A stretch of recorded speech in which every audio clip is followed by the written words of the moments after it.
सईदा नौशीन इफ्तिखार साहिबा, जिस तरह मैंने कहा था कि ब्रेक से वापस आऊँगा तो आपसे मैं गुफ्तगू का आगाज़ करूँगा। एक तो मुझे ये फरमाइएगा, क्या ये पॉसिबल है कि जनाब बानी पीटीआई से हुकूमत जो है वो डायरेक्ट मुज़ाकरात कर ले? और दूसरा मुझे ये भी आपसे जानना है कि ख्वाजा आसिफ जो कि वज़ीर दिफा हैं इस मुल्क के, वो अपने एक इंटरव्यू में फरमा चुके हैं कि मुज़ाकरात की जब बात होगी तो हमें तीसरे फरीक से भी ऑब्वियसली पूछना पड़ेगा कि क्या मुज़ाकरात के लिए वो भी राजी है नहीं, यदि मुज़ाकरात आप दोनों में नहीं, कोई तीसरे फरीक के दरमियान भी होने हैं। देखें जी, बात सिंपल सी है कि जो जो इस मुल्क का स्टेक होल्डर है, इस मुल्क के अंदर तमाम इदारे मौजूद हैं जिनके ऊपर इन लोगों ने, पीटीआई ने ये काम शुरू किया। इन्होंने अपने मुफादात के लिए इदारों को अपने साथ पहले मिलाया, उनको इस्तेमाल किया, फिर अब एक पॉइंट पे लाके आप ये कह दें कि इदारे इन्हीं के साथ रहें तो ठीक है, वरना इदारे गंदे हैं इस मुल्क के। तो ये बात तो अब बिल्कुल भी जो है ना मानने में नहीं आएगी, और ना ही हम इस पे इत्तेफाक करेंगे कि हर इदारा जब अपना अपना काम करेगा, सियासी लोग अपना काम करें, इदारे अपना काम करें, ये मुल्क तभी तरक्की करेगा। और गुफ्तगू जो है वो सियासी पार्टियों के माबैन होनी चाहिए।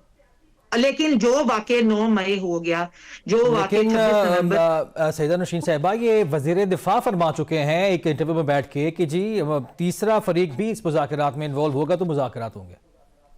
मैं आपको कह चुकी हूँ जी कि देखें, जब स्टेक होल्डर्स जितने भी हैं जो कि इस 9 मई वाले वाकये के 26 नवंबर वाले वाकये पे लॉ एंड ऑर्डर खराब की गई, आप मुझे खुद बताएं दानिश, बड़े ऑनेस्ट से एक जवाब मैं आपसे मांगती हूँ, अगर आपके घर पे कोई पत्थर फेंके, क्या आपको दुख नहीं होगा? आप उसका जवाब नहीं देंगे? आप बिल्कुल जवाब देंगे। फिर एक मिस इन्फॉर्मेशन, डिस इन्फॉर्मेशन का कल्चर जो इन्होंने एक प्रिवेल कराया और ऐसा सोशल मीडिया को हाईजैक किया कि तमाम न्यू जनरेशन, यंग जनरेशन के माइंड पोल्यूट कर दिए गए। उनको निकलते क्या इस मुल्क को खतरा नहीं लाहक हुआ? क्या उसको क्लियर करते टाइम नहीं लगेगा? इतना पॉइजन भर दिया गया मुल्क की सियासत में और मुल्क के खिलाफ। तो मुझे आगे बढ़ना है, टाइम क्योंकि शॉर्ट है। सईदा नौशीन साहब, आपका पॉइंट आ गया और जी जी जी बात मेरी मुकम्मल होने दें। जी जी, जब तमाम जो कि मिल के बात करें, लेकिन पहले ये आपस में ये तय कर लें कि क्या जो कमेटी बनी है वो बानी पीटीआई को छुड़ाने के लिए बनी है या पाकिस्तान के लिए बनी।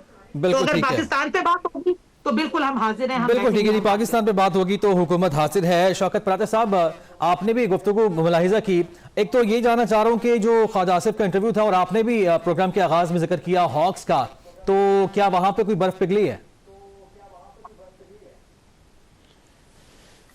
देखें, सिर्फ बात ख्वाजा आसिफ साहब की नहीं है। इसी मुज़ाकराती कमेटी का जो ट्वीट आया था खान साहब की तरफ से, 5 बंदों के नाम लिखे हुए थे, उसी ट्वीट में था कि ये कमेटी जाकर स्टेक होल्डर से बात करेगी। अब जब आप कहते हैं ना स्टेक होल्डर, तो उसमें सिर्फ आपके सियासी मुखालिफिन या जो हुकूमत है, जो हुकूमत वक्त है, तो सियासी लोग नहीं हैं।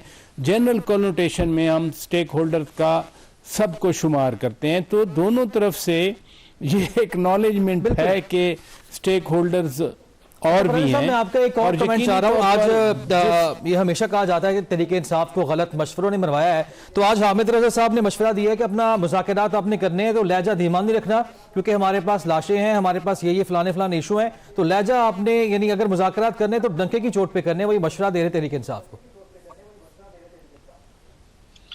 देखिए, पहली बात तो ये है ना कि जब सियासतदान, शौकत यूसुफ साहब, ये सवाल मैंने किया प्राता साहब से, आपकी जाने आ रहा हूं बस मैं। ओके ओके ओके, नहीं, यूसुफ ज़ई साहब का जवाब ले लें, मैं फिर बात कर लूंगा। नो प्रॉब्लम, चलें ठीक है। शौकत यूसुफ साहब, आप फरमाएंगे इस पे सर? नहीं, मैं तो देखिए, मुझे नहीं पता था कि आप मुझसे पूछ रहे हैं कि शौकत साहब का है, तो मैं भी शौकत हूँ, वो भी शौकत है। खैर, आप रेलेवेंट ये जवाब दे सकते हैं। देखिए, मैं ये हरज कर रहा हूँ कि देखें, जब भी मुज़ाकरात की बात होती है ना, तो बड़े संजीदा गुफ्तगू शुरू होती है, आखिर पे खत्म हो जाती है कि जी 9 मई किया इन्होंने, तो बस फिर बात चली गई। तो अगर आपने यही दोहराना है तो जुडिशल कमीशन क्यों नहीं बना रहे आप? यही तो हम अर्ज कर रहे हैं ना आपसे।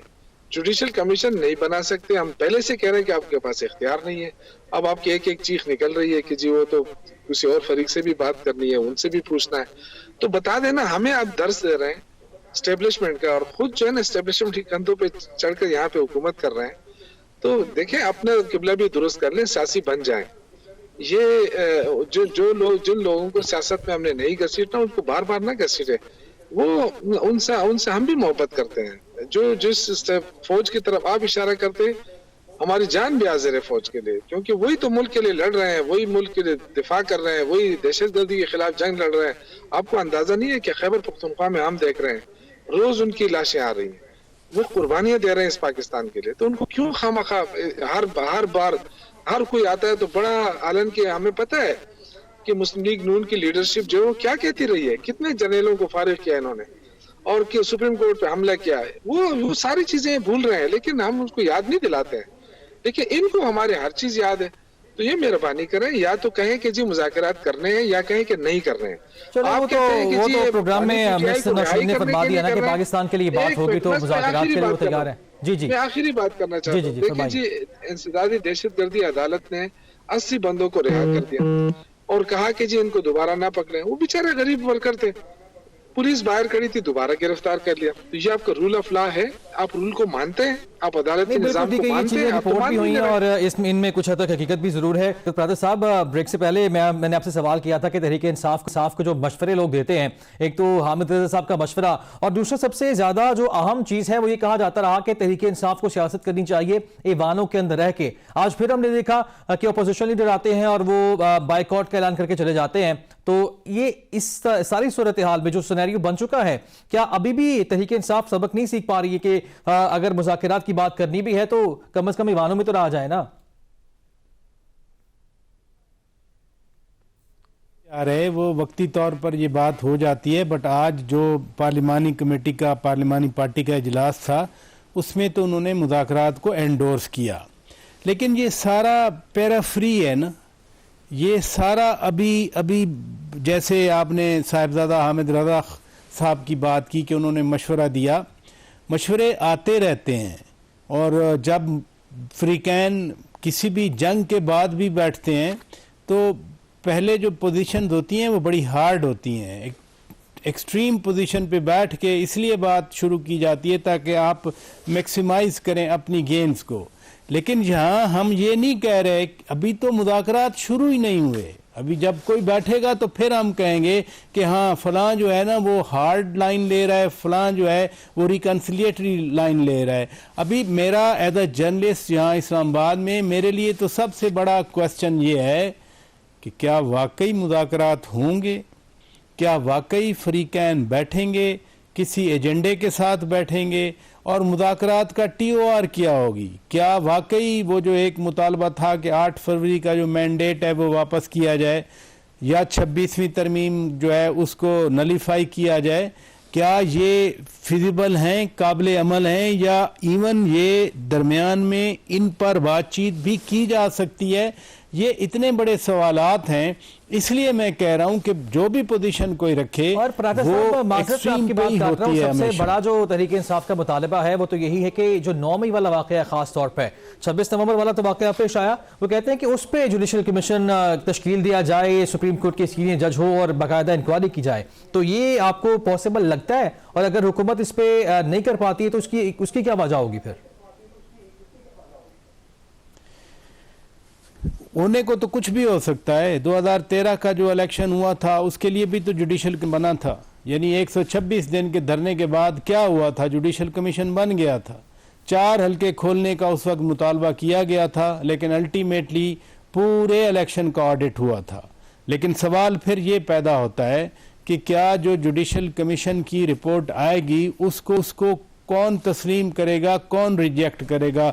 मत भूलिए कि ये जो कमीशन बनेगा इंक्वायरी एक्ट 1956 के अंडर बनेगा, वो तो फिर हुकूमत ने बनाना होता है। फिर क्या उस वक्त नहीं प्रॉब्लम होगी कि हुकूमत का एक मुकर्रर करदा कमीशन जो है, इंक्वायरी कमीशन जो है, वो उसकी इंक्वायरी कर रहा है। इसलिए ये कहने में तो ठीक है बात कि फलां कमीशन बन जाए, फलां तहकीकाती इदारा आगे आ जाए, लेकिन जब प्रैक्टिकली बात होती है तो बिल्कुल ठीक है, आप बिल्कुल सही फरमा रहे हैं। मुतालिबात अगर यानी माने भी जाते हैं इनके, तो फिर मजीद जो है वो इस पे सवाल भी उठेंगे। हमारे साथ जो मेहमान मौजूद थे, तमाम मेहमानों का शुक्र अदा करें और इस उम्मीद के साथ कि पाकिस्तान के लिए ये तमाम जमातें इकट्ठी बैठे मुज़ाकरात करें। इजाज़त दीजिए, अल्लाह हाफिज़।